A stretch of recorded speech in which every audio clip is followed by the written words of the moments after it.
Alaine Agirreri askotan esan diote tabuak biluzteko idazten duela. Horixe bera egin du oraingoan ere. Amatasunaren terrenora egin du jauzia, Karena eleberriarekin, eta normalean isilpean eta eskutuan geratzen diren gaiak agerian utzi nahi izan ditu. Ezkutuan dauden, hainbat lekutara joan naiz. Adibidez, amatasuna nahi den ala ez erabakitzea, baina baita erabakita gero ere, ez datorrenean hain erraz, ezta? Kasu honetan protagonista Sara beste neska batekin dago harremanean, bikote harremanean, eta elkarrekin erabakitzen dute ama izan nahi dutela eta intseminazio artifizialak itera doaz, baina horrazten da, ez batak ez besteak espero ez zuten bide bat, oztopoak, zailtasunak eta lako batean asimetriak egongo dira bikote horretan, amatasunari dagokionez, batek aurrera egin nahiko du, besteak ez, eta badakizu asimetria horietatik askotan arrakalak zabaltzen dira. Haurdunaldi bat dago, abortua ere dago, erditze bat kontatzen da, eta baita ere erditze horretan errespetatu ez den erditze bat da, ezta? Eta errespetatu ez den modu batean egiten da, biolentzia obstetrikoa ere badago. Baina, esango nuke, mare magnum guzti horretatik erreskatatuko nuke doluaren ideia. Uste dut dolu baten bidaia dela. Novelak kontatzen duena.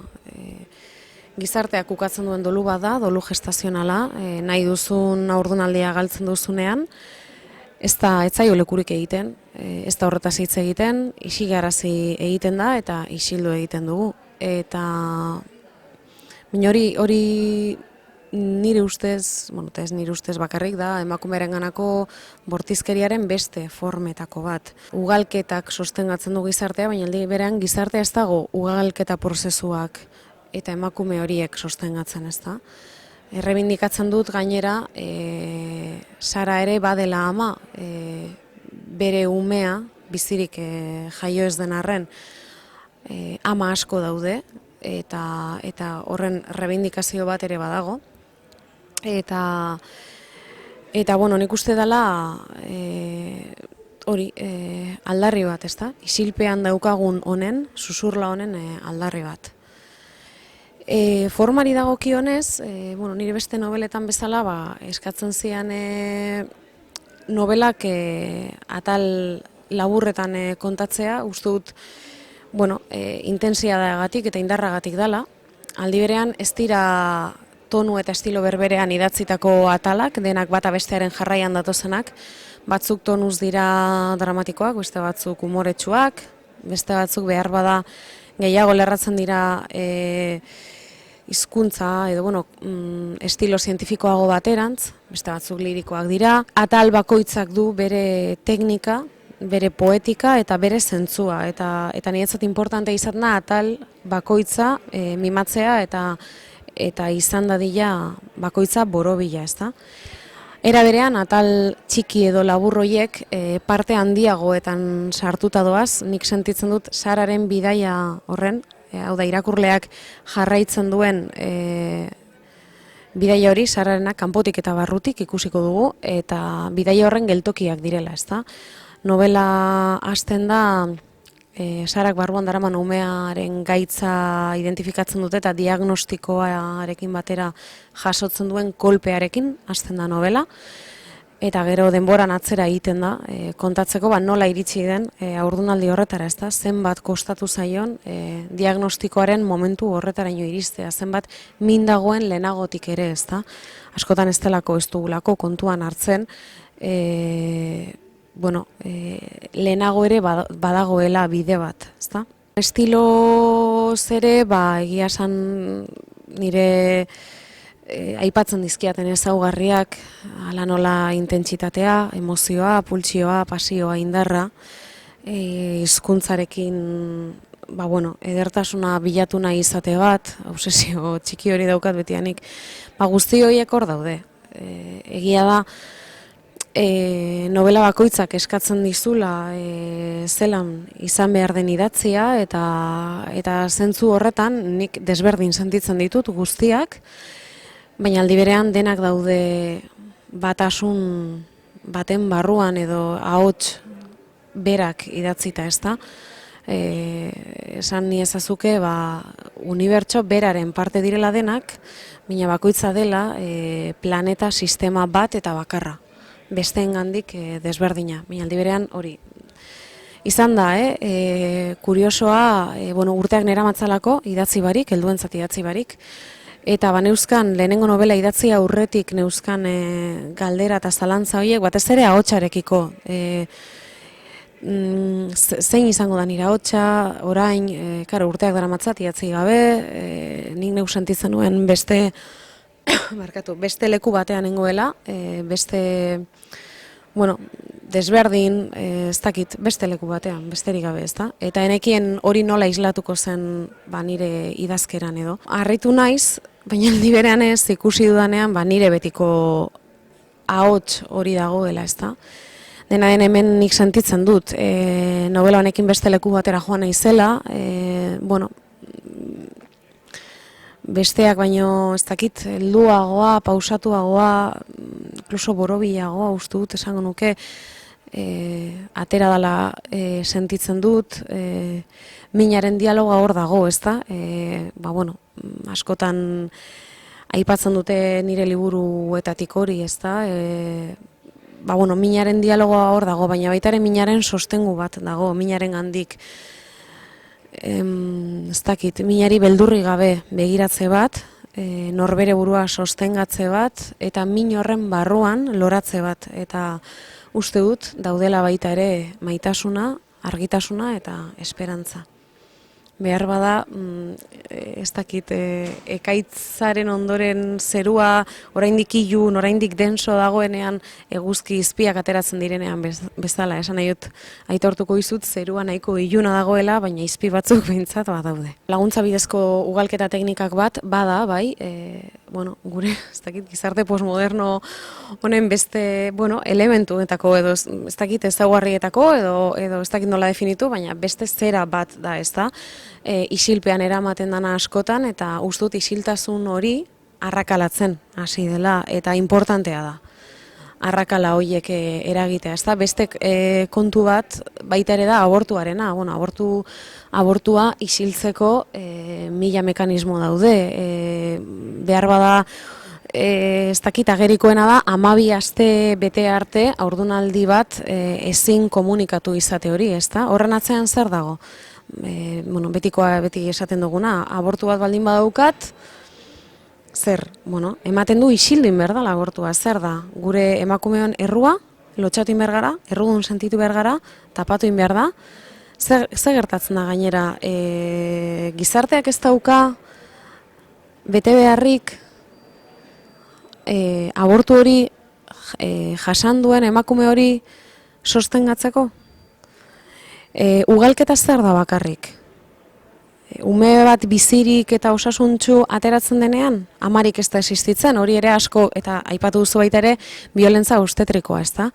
Hori hasi da horretaz hitz egiten, badago horren inguruko diskurso bat, elkarrezketa bat, ez nahikoa indartsua, ez nahikoa zabaldua, badago hor elkarrezketa bat, ez da, violentzia obstetrikoari buruz, eta ama, prozesu guzti horietan, ama ez zaintzari buruz, umeari begiratzen zaio bakarrik. Eta iruditzen zaitu hori ere violentzia dela, ez da?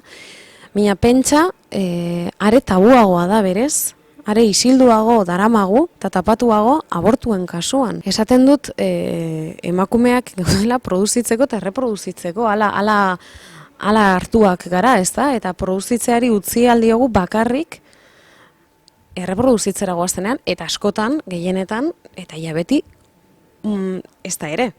Eta nahikoa denboran ere ez. Eta kontua zer da, erreprodukzioa bera ere ikuspuntu produktibo batetik begiratzen da. Ume bat daukazu hilda jaio dena edo hil dena eta segituan joan behar duzu, emakume bezala berriz produzitzera. Ez dago ia, inok ez dauka ia laneko bajarik ere. Eta ez dago inor horretaz hitz egiteko. fisikoki edo, ez dakit nola esan, hartzen zaituzte eta hartatzen zaituzte, eta ez dago zaintza psikologikorik. Osasun honetarako ere ez, hori da.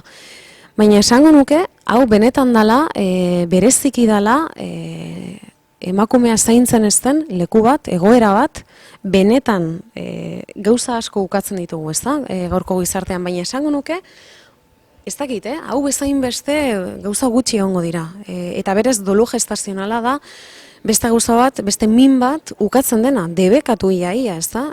Abortua daukazun momentuan, jasoko duzuna izango da, ia bakarra, izango da, bueno, gaztea zara, eukiko dituzu gehiago, ezpada etorreko da, lasai zaudenean lortuko duzu, ez dakit, ez da, Nikolagotan pentsatzen dut, eta bortxatuak izan diren emakume horiek, aurdun gelditu direnak eta ume horiek biziri jaio direnak, horiek izan behar zuten, horiek bai izan behar zuten, eta emakume batek nahi duenean ama izan, eta ez duenean lortzen, eta horren aurrean jasotzen duzun ia erantzun bakarra denean, bueno, behar bat zuen izan behar, bueno, ez dakit. Orduan, eta ume bat galtzen denean, ez da? Min hori ez da zilegitzen gizartetik min hori sentitzea eta zure gorputzean lekua ematea, zure gorputzean eta zure inguruan, zure bizimoduan, zure familian, zure lagun artean, zure bikotean, zuregan, ez da? Ematen du ez dala existitzen, eta egiten da benetan haurdunaldi hori existitu ez balitz bezala. Nik neuk, izan nuen antzeko galera bat, eta nire alabaren dolua egin ahal izan dut, egia esan novela hau idatziz. Urteetan eraman barruan, gordeta, ez da ere eskutuan, baina, zaila da, gizartean lekurek egiten ez zaion eta baimentzen ez den dolu bat zeure buruari baimentzea. Oso zaila da. Eta novela idazteari esker egin ahal izan dut. Egia da, novelan datozen gauza asko nik ez ditu dala bizi izan, emakume askorekin hitz egin dut, ze beste gauza bat, kuriosoa dana, ez da kuriosoa, baina esan nahi dut deigarria egin zitzaidan da, galera hori jaso nuenean, gertatu zitzaidanean, zenbatek, hasi nintzen kontatzen, nire inguruan, eta zenbatek esan zidaten, beraiek ere pasatu zutela. Beldurtu nintzen, ikusita zenbat emakumeri gertatu zaien, eta zenbat dauden isilik, ez dugun kontatu.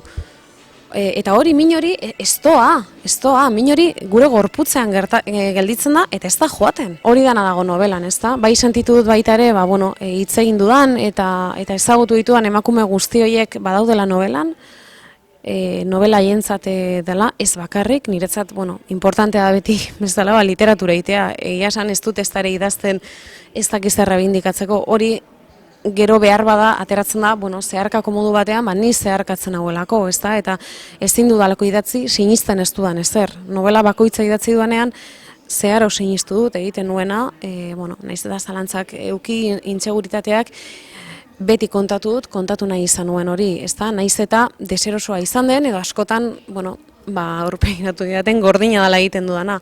Ez zait iruditzen gordina denik. Egia esan, hori izaten didatenean, gelditzen naiz apur bat, ez dakit nola erantzun, gordina, ez dakit, da, gorputzan gertatzen den gauza bat. Denoi, hau ez behar bada, baina hau askori gertatzen zaigu, ia edon hori gertatu alzaio, ez da? Eta baina hau ez bada, beste hainbat gauza nire liburuetan agertu direnak, ez dakit, nik sinisten dut gugan guztiongan daudela.